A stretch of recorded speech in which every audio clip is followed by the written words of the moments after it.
meninas, como é que estão na leitura dessa toda a poesia de Ferreira Goulart, né, desse poeta maravilhoso que nos instiga, nos provoca a criação, mesmo que de uma maneira, às vezes, a princípio dura, mas ele nos traz essa consciência, essa conscientização do papel que nós, como escribas, como poetas, como escritores de ficção ou de não ficção, temos nessa nossa missão de ajudar outras pessoas também a ter mais consciência, a se enxergar questões assim importantes que precisam ser trazidas à tona.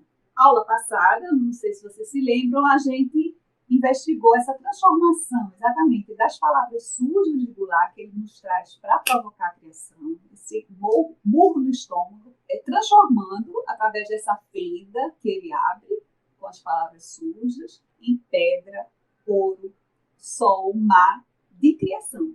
Ele nos dá essa condição de dar um choque e se abrir para a poiesis, para a criação. E hoje a gente vai continuar investigando algumas técnicas que detectamos lá no Toda a Poesia, que são as técnicas das listas, as técnicas do refrão, várias coisinhas bem interessantes que a gente vai investigar hoje, além de outras informações. E lembrem-se, no dia 31 de março, o encontro com o nosso queridíssimo Antônio Ailton. Ele tem uma similaridade muito grande na sua poesia com a poesia de Goulart. Além deles serem maranhenses, certo, lá de São Luís do Maranhão, eles têm também essa pungência. Ele tem também essa pungência que Goulart tem e que nos deu e nos transformou, né? Nos ajudou a sermos escritores mais abrangentes. Hoje a gente vai falar um pouquinho sobre essas listas. As listas não são novidade para nós que somos aqui dos estudos em escrita criativa, né? A gente já investigou em 2020, lá no módulo sobre o Japão, com a Sei Shonan, lá no livro do travesseiro, ela fazia relação de listas para justamente assim descrever toda aquela pompa, toda aquela realidade, todo aquele contexto que ela vivia lá na corte, lá do século X, no Japão. Só que a gente também utilizou a questão das listas lá nos russos, no módulo dos russos, quando Tolstói, lá em Ana Karenina, descrevia o escritório do advogado, que Karenin foi lá, então ele faz uma relação, faz uma lista, né, de objetos, de pessoas, justamente para direcionar o leitor. Ele tinha uma intenção, né, nessas listas. Nada que o escritor, a escritora faz, escreve, coloca no papel, é sem intenção. Sempre tem um propósito, sempre tem um efeito que a pessoa deseja atingir.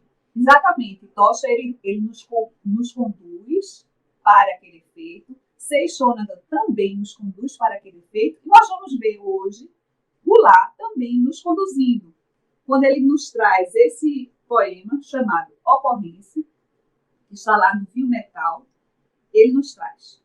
Aí o homem sério entrou e disse, bom dia. Aí o outro homem sério respondeu, bom dia. Aí a mulher séria respondeu, bom dia. Aí a menininha no chão respondeu, bom dia. Aí todos riram de uma vez, menos as duas cadeiras, a mesa, o jarro, as flores, as paredes, o relógio, a lâmpada, o retrato, os livros, o matar-borrão, os sapatos, as gravatas, as camisas, os lenços. Então a gente pode perceber aqui 3 detalhes importantes na escrita desse poema de Goulart.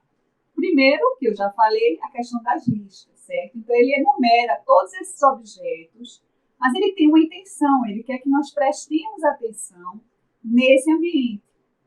Ele quer que nós sigamos um sentido, que é como se a gente estivesse filmando aquele ambiente, a gente fosse uma câmera e estivéssemos filmando aquele ambiente. Ele nos convida a esse caminho, certo? De leitura. E, ao mesmo tempo, nós vemos esses refrões do bom dia.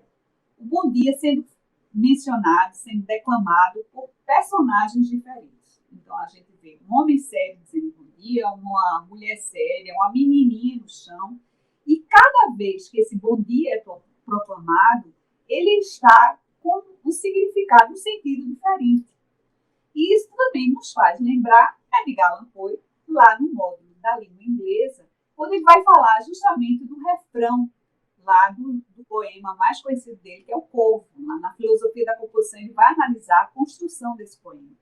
E ele vai nos dizer, ele tinha a intenção justamente de escrever uma estrofe mais forte de intensidade no final e ir decrescendo a intensidade para ver essa ascendência na leitura da poesia até atingir o clímax, até atingir a catarse. Ele repetia, ele fazia como se fosse uns ciclos, né? Eram exatamente o refrão Nevermore, nunca mais. E aqui Ferreira Goulart, ele repete esse bom dia, bom dia, bom dia, também com esse efeito de crescência, porque quando a gente chega no final, a gente encontra os objetos, a lista de objetos.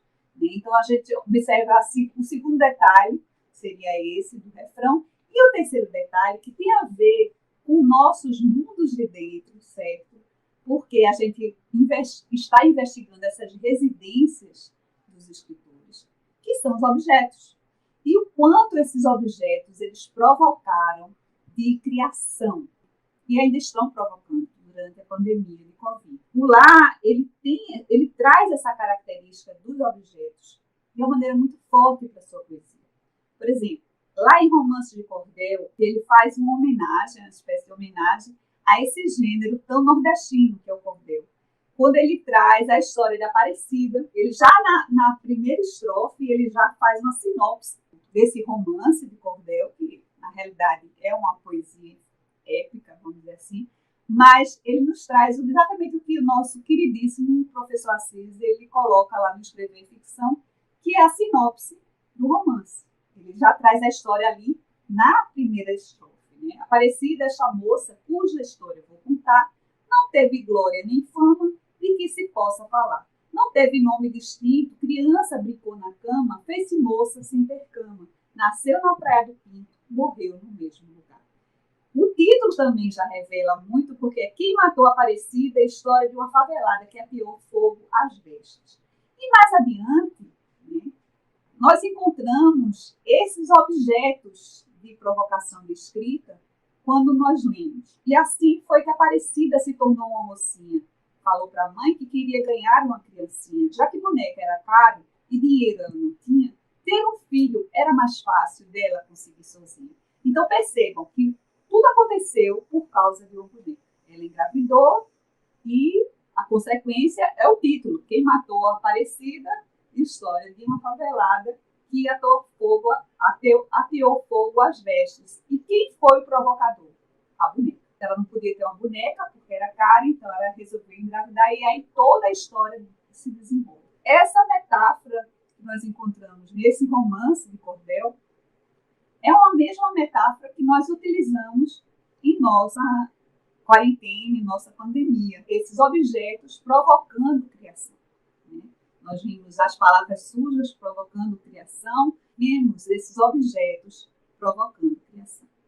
E aí eu faço uma pequena ligação, uma pequena conexão com um livro chamado Política Já Escrita, do Jacques Rancière, que eu vou deixar vocês investigarem com mais calma no material de apoio, certo? Por causa do nosso tempo, para não ficar muito extenso. Mas ele vai falar exatamente da letra órfã, do pai ausente, do discurso, que é exatamente isso, esses objetos ocos que provocam a criação. Né? Essas palavras sujas, que são burro, que também provocam a criação. Então, não percam, se vocês tiverem essa oportunidade de ler Jacques Rancière, esse livro é belíssimo, vale super a pena. Mais uma vez, os objetos, nós encontramos os objetos como, vamos dizer, causa e consequência das poesias de Goulart, quando nós vimos, se morro, o universo se apaga como se apagam as coisas deste quarto. Se apaga a lâmpada, os sapatos da Ásia, as camisas e guerras na cadeira, o paletó dos Andes. Bilhões de quatrilhões de seres e de sóis morrem comigo. O sol voltará a marcar este mesmo ponto do assoalho, onde esteve meu pé deste quarto. Ouvirás o barulho dos ônibus na rua. Uma nova cidade surgirá de dentro desta como a árvore da árvore. Só que ninguém poderá ler, no esgaçar dessas nuvens, a mesma história que eu li como vi. Então, a gente tem vários detalhes aqui importantes, né? A questão dos objetos, que nós não somos nada, nós somos poeira que passa, mas que, ao mesmo tempo, esses objetos, eles independem de nós, eles vão continuar e nós vamos embora, mas, ao mesmo tempo, somente a nossa subjetividade lê do jeito que nós lemos. Né? Eu costumo dizer que tudo já foi escrito, mas não sob o nosso olhar, sob a nossa bagagem de escrita, sob a nossa bagagem de vida. Então, que felicidade, né? Nós podemos ser escribas, nós podemos continuar escrevendo, porque nós somos únicos. Né? Então, falando um pouquinho dessa casa do poeta, né, de Ferreira Goulart, da infância dele, ele era um menino muito tímido e ele preferia, vamos dizer assim, a leitura, os livros, do que as molecagens, apesar dele gostar muito de brincar com os amigos de rua, etc. Mas eles ficavam muito decepcionados porque eles iam lá, isso está lá no material de apoio também, eles iam lá tentar chamar ele para brincar e ele preferia estar lá no meio dos livros lendo. E essas cidades ele carrega para o resto da vida, São Luís do Maranhão, a rua dele, a casa dele, os objetos da casa dele, que nos interessam bastante no nosso curso Os Mundos de Dentro. E sobre as tábuas, a nossa vida, os nossos móveis, a cadeira de embalo, a mesa de jantar, o guarda-roupa, o seu espelho onde a tarde dançava rindo, feito a menina, e as janelas abertas, por onde o espaço, como um pássaro, fugia, sobrevoava as casas e rumava, num sonho, para a cidade. Chama-se A Casa, está lá dentro da noite veloz. Também a cidade maravilhosa que ele amou de paixão, que ele foi um dos mais cariocas dos nordestinos, quando ele vai se despedir de Clarice. Né? Clarice era amiga dele, tinha acabado de falecer, de ser enterrada, e ele diz: enquanto te enterravam no cemitério judeu do Caju, e o clarão do teu olhar soterrado desistindo ainda, o táxi corria comigo à borda da lagoa, na direção de Botafogo, e as pedras e as nuvens e as árvores no vento mostravam alegremente que não dependem de nós. Então, morte de Clarice Lispector lá na Vertigem do Dia. Alguns filmes, né, algumas sugestões de filmes. É muito difícil escolher filmes sobre Ferreira Goulart e sobre a escrita criativa, porque ele tem um material vastíssimo, né, que se a gente for investigar, a gente vai encontrar muita coisa boa, mas preste atenção no filme chamado Traduzir-se, é um videozinho curto, que ele vai falar como ele criou esse grande poema. O poema Traduzir-se, ele já foi cantado por Fagner, que está aqui no nosso material de apoio. Já foi cantado por Adriana Calcanhoto. Vários artistas cantaram esse poema, que é um poema que define tão bem um poeta. Uma parte de mim é todo mundo, outra parte é ninguém, fundo sem fundo. Então, aí começa, compreende? Eu descubro que eu não sou só um, compreende? Eu sou uma coisa, eu sou o que o cara olha de fora, compreende? Eu, no momento, sou uma coisa, no outro momento, sou outra. Então, a poesia é isso, ela é o espanto, não, porque só pode me espantar aquilo que eu não estou esperando, né? O que eu estou esperando não me espanta. Esse híbrido de gente com o eterno, né? De tempo com a eternidade. Então, vale a pena vocês assistirem. É um videozinho de 2016, ele falando como ele construiu esse poema. A necessidade da arte vem de encontro com esse lado de Goulart, que é o crítico de arte, que ele conhecia e gostava muito de pesquisar, de estudar, de escrever sobre arte. Imagina o homem na caverna, na época da caverna.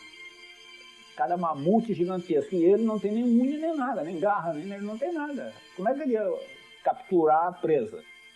Ele teve que fazer faca, ele teve que fazer flecha, ele teve que inventar os instrumentos que nenhum animal precisa inventar. Na verdade, ele é incompleto, por isso ele tem que inventar. E o nosso exercício de desbloqueio de hoje vai ser, note que a gente já está no novo formato, né?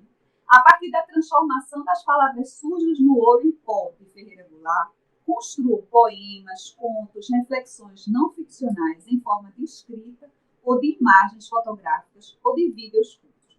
Eu sei que assim pode ser difícil, mas tentem inserir a escrita nesses materiais que não forem escritas, certo? Se vocês escolherem, por exemplo, fotografias, se vocês escolherem vídeos curtos, de alguma maneira tentem inserir a palavra escrita. Afinal de contas, é um curso de escrita criativa, né? Então, tentem inserir de alguma forma a palavra escrita nesse material, nesse exercício de desbloqueio que eu estou convidando vocês a fazer. E não se esqueçam do nosso encontro no dia 31 de março, né? Com o poeta, professor e também teórico de poesia e de literatura, que é o Antônio Ailton, lá do São Luís do Maranhão. 31 de março, conto com a presença de vocês.